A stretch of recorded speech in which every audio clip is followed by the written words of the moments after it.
बिस्मिल्लाहिर्रहमानिर्रहीम।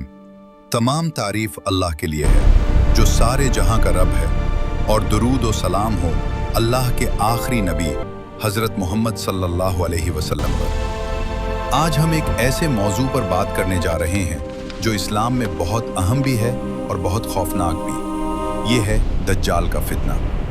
इस्लाम की तालीमात के मुताबिक क़यामत से पहले दुनिया में कुछ बड़े वाक़यात होंगे जिन्हें अलामत क़यामत कहा जाता है। इन्हीं अलामत में से सबसे बड़ा और सबसे ख़तरनाक फितना होगा दज्जाल का फितना। रसूलुल्लाह सल्लल्लाहु अलैहि वसल्लम ने फरमाया, आदम अलैहिस्सलाम से लेकर क़यामत तक दज्जाल के फितने से बड़ा कोई फितने नहीं होगा।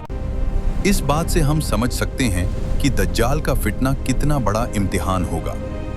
सबसे पहले समझते हैं कि दज्जाल कौन होगा। दज्जाल लफ्ज़ का मतलब होता है बड़ा झूठा और धोखा देने वाला। दज्जाल एक ऐसा शख्स होगा जो लोगों को गुमराह करेगा और सच को झूठ के साथ मिला देगा।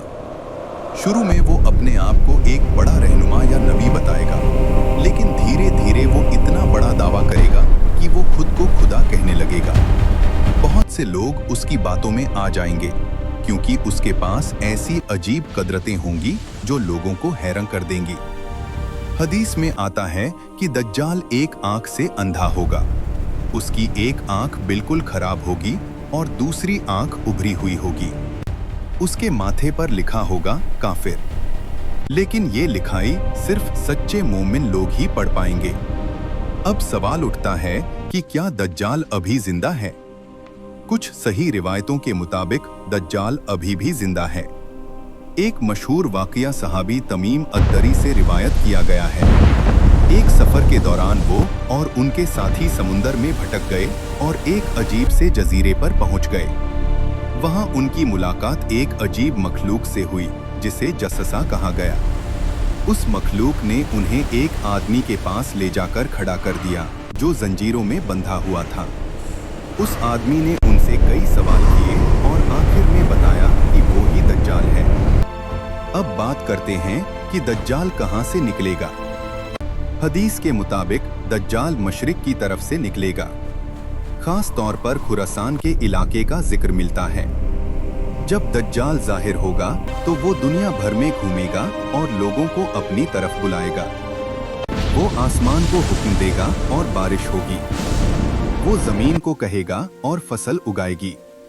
उसके पास दो चीजें होंगी जिसे लोग जन्नत और जहन्नम समझेंगे, लेकिन हकीकत ये होगी कि जो जन्नत जैसी दिखेगी वो असल में अजाब होगी और जो जहन्नम जैसा लगेगा वो रहमत होगी। बहुत से लोग उसके धोखे में आ जाएंगे, लेकिन सच्चे मोमिन लोग उसकी हकीकत समझ जाएंगे। रसूलुल्लाह सल्लल्लाहु अलैहि वसल्लम ने फरमाया कि दज्जाल दुनिया में 40 दिन तक रहेगा, लेकिन उसके दिन आम दिनों जैसे नहीं होंगे। पहला दिन 1 साल के बराबर होगा, दूसरा दिन 1 महीने के बराबर होगा, तीसरा दिन 1 हफ्ते के बराबर होगा और बाकी के 37 दिन आम दिनों की तरह होंगे। दज्जाल पूरी दुनिया में घूमेगा, लेकिन 2 मुकद्दस शहरों में दखिल नहीं हो सकेगा। ये शहर हैं मक्का और मदीना। हदीस के मुताबिक इन दोनों शहरों के दरवाजों पर फरिश्ते पहरा देंगे और दज्जाल वहां दाखिल नहीं हो पाएगा। जब दज्जाल का फितना अपने चरम पर होगा तब अल्लाह ताला हजरत ईसा अलैहिस्सलाम को दोबारा दुनिया में भेजेंगे। वो आसमान से उतारेंगे और दज्जाल का पीछा करेंगे। आखिरकार ईसा अलैहिस्सलाम उसे लोद नाम की जगह पर कत्ल कर देंगे। दज्जाल की मौत के बाद दुनिया में अमान और इंसाफ का दौर शुरू होगा। रसूलुल्लाह सल्लल्लाहु अलैहि वसल्लम ने बताया है कि सूरह कहफ की पहली 10 आयत पढ़ने वाला शख्स दज्जाल के फितने से महफूज रहेगा। नबी सल्लल्लाहु अलैहि वसल्लम अक्सर ये दुआ पढ़ते थे, अल्लाहुम्मा इन्नी आऊज़ बिका मिन फितनतल मसीहिद दज्जाल। या अल्लाह, मैं मसीह दज्जाल के फितने से तेरी पनाह चाहता हूँ। अल्लाह हमें दज्जाल के फितने से महफूज रखे।